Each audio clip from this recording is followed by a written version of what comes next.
बच्चे हैं? हाँ। सर्वोदय नमस्कार बच्चों। देखिए मैं आज आपको संचयन भाग 1 पाठ 1 महादेवी वर्मा द्वारा रचित गिल्लू कहानी का रिवीजन करा रहा हूं। आप ध्यान से सुने। सोनजूही में आज एक पीली कली लगी है। इसे देखकर अनायास ही इस छोटे से जीव का स्मरण हो आया है जो इस लता की सघन मतलब घनघोर घने हरितिमा में हरियाली में छिप कर बैठता था और फिर मेरे निकट पहुंचते ही कंधे पर कूद कर मुझे चौंका देता। तब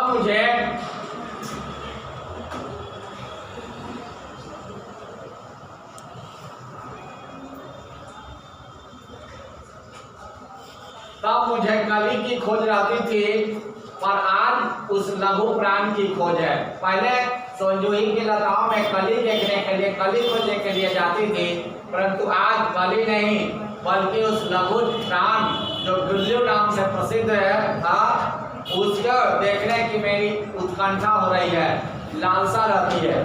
परंतु वह तो अब तक इस सोनजूही की जड़ में मिट्टी होकर मिल गया होगा। कौन जाने स्वर्णिम कली के सुनहले कली के बहाने वही मुझे चौंकाने ऊपर आ गया हो। अचानक एक दिन सवेरे कमरे से बाहर बरामदे में आकर मैंने देखा 2 कौवे एक गमले के चारों ओर चोंचों से छुआछुअल माने छुआछूत या छुआछुअल का खेल खेल रहे हैं। यह काकभुसुंडी भी विचित्र पक्षी है। काकभुसुंडी कौवा के प्रजाति को, कौवा में एक बहुत बड़े ज्ञानी थे जिनका नाम था काकभुसुंडी जी, ऋषि थे तो काक पक्षी, लेकिन पूर्व जन्म में एक ऋषि थे, बहुत ज्ञानी थे, इसलिए उनको काकभुसुंडी कहा जाता है। एक साथ कौवा जो है सो आदर भी पाता है और अनादर भी पाता है, इसलिए आदरित और अनादरित होते हैं। अति सम्मानित और अति अपमानित हमारे बेचारे पुरखे माने पूर्वज न गरुड़ के रूप में आ सकते हैं, न मोर के रूप में और न हंस के रूप में आते हैं। इन्हें पितृपक्ष में हमसे कुछ पाने के लिए, कुछ लेने के लिए पितृपक्ष में काक बनकर ही अवतार लेना पड़ता है। कौवा बन के आते हैं और हम लोग जो अपने पितरों के नाम पिंड आदि दान करते हैं या कुछ भोजन देते हैं उसे स्वीकार करके तृप्त होकर चले जाते हैं। इतना ही नहीं, हमारे दूरस्थ प्रियजनों को भी अपने यहाँ आने का मधुर संदेश इनके कर्कश स्वर में ही देना पड़ता है। दूसरी ओर हम कौवा और काव करने को अवमानना के अर्थ में ही प्रयुक्त करते हैं। तिरस्कार कहीं का कौवा जैसा काम कर रहा है, और ऐसा करते हैं, तिरस्कृत वचन बोलते हैं, अनादर पूर्वक। किसी पर अनादर करना होता है तो इस तरह के वचन बोलते हैं। लेकिन कौवा जब काम करता है, दरवाजे के पास आकर या सामने या आंगन में बैठकर, तो लोग सोचते हैं कि हमारे प्रिय अतिथि का आगमन होने वाला है, प्रियजन का आगमन होने वाला है, ऐसा कह के समादृत करते हैं, उसको आदर देते हैं। उचल कौवा उचल, मिठाई देंगे, सौम्या के पापा आने वाले हैं, इसके मिठाई देंगे, ऐसा कहकर कौवा को आदर प्राप्त कराते हैं, समादृत करते हैं।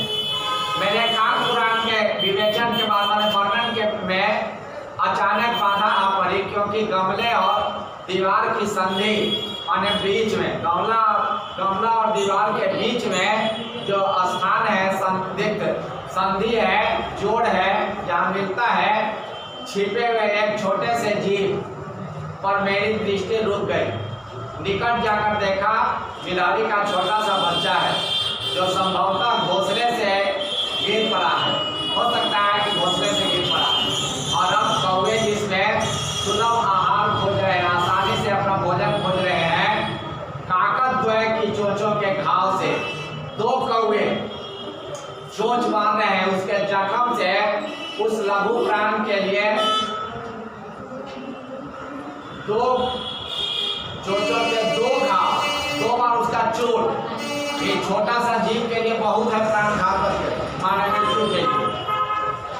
अतः वह निश्चेत सा माने बेहोश होकर गमले के बीच में नीचे में पड़ा हुआ था।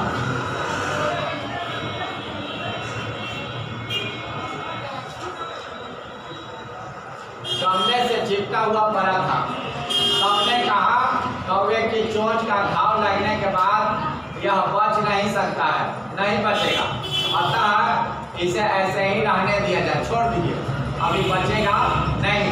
परंतु मेरा मन नहीं माना। महादेव जी कहती है कि मेरा मन नहीं माना। उसे हौले से धीरे से उठाकर अपने कमरे में ले आई।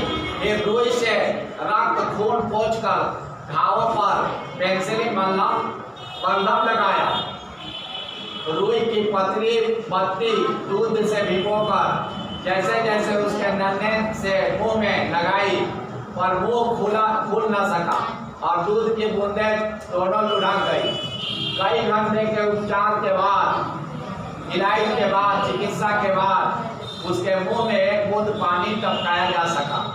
तीसरे दिन वह इतना अच्छा और स्वस्थ हो गई कि मेरी उंगली अपने 2 नन्हे पंजों से पकड़कर नीले कांच के तरह मोती जैसे आंखों से इधर उधर देखने लगा।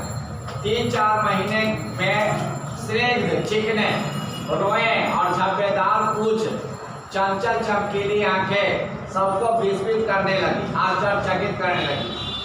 हमने उसकी जातिवाचक संज्ञा का व्यक्तिवाचक रूप दे दिया और उस गिलहरी के बच्चे को गिल्लू कहकर बुलाने लगी। मैंने फूल रखने की एक हल्की डलिया, उस डलिया में रुई बिछा दिया और उसे तार से हिरनी पर लटका दिया। वही 2 वर्ष गिल्लू का घर रहा। वह स्वयं हिलाकर अपने घर में झूलता और अपनी कांच के मनकों सी आंखों से कमरे के भीतर और खिड़की से बाहर न जाने क्या देखता और समझता रहता था। परंतु उसकी समझदारी और कार्यकलाप क्रियाकलाप पर सबको आश्चर्य होता था कि कितना समझदार है। जब मैं लिखने बैठती थी तब अपनी ओर मेरा ध्यान आकर्षित करने के लिए उसे इतनी तीव्र इच्छा होती थी कि उसने एक अच्छा उपाय खोज दिया था। वह मेरे पैरों तक आकर सर से पर्दे पर चढ़ जाता और फिर तेजी से उतरता। यह दौड़ने का काम तब तक चलता रहता जब तक मुझे पकड़ नहीं लेता। कभी कभी मैं गिल्लू को पकड़कर एक लंबे लिफाफे में इस प्रकार रख देती कि 2 अगले 2 पंजों और सिर से के अतिरिक्त सारा छोटा शरीर लिफाफे के भीतर बंद रहता। इस अद्भुत स्थिति में कभी कभी घंटों मेज पर दीवार के सहारे खड़ा रहता। वह अपनी चमकीली आंखों से मेरा क्रियाकलाप देखा कर भूख लगने पर चिक चिक करके मानो वह मुझे सूचना देता और काजू या बिस्कुट मिल जाने पर उसी स्थिति में लिफाफे से बाहर वाले पंजों से पकड़कर उसे कुतरता।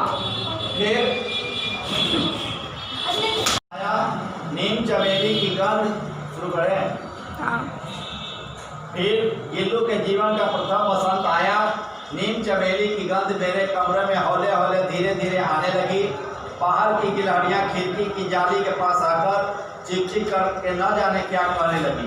गिल्लू को जाली के पास बैठकर अपनापन से बाहर झांकते देखकर मुझे लगा कि इसे मुक्त करना आवश्यक है, इसको खोलना स्वच्छंद करना आवश्यक है। मैंने कीले निकालकर जाली का एक कोना खोल दिया और इस मार्ग से गिल्लू ने बाहर जाने पर शत्रु की मुक्ति की सांस ली। इतने छोटे जीव को घर में पले कुत्ते बिल्लियों से बचाना भी एक समस्या ही थी। आवश्यक कागज पत्रों के कारण मुझे अक्सर बाहर जाना पड़ता था। कमरा बंद ही रहता था।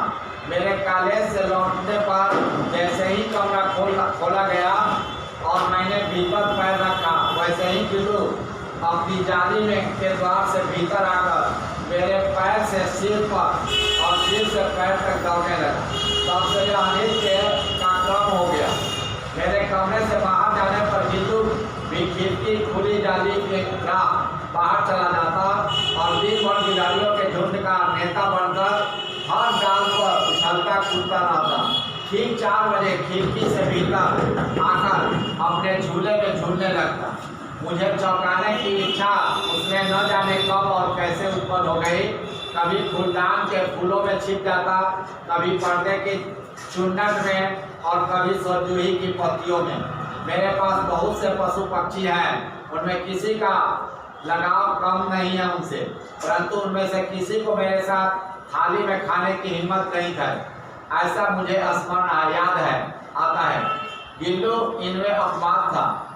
मैं जैसे ही खाने के कमरे में पहुंचती, वह खिड़की से निकलकर आंगन की दीवार बरामदा पार करके मेज पर पहुंचता और मेरी थाली में बैठ जाना चाहता।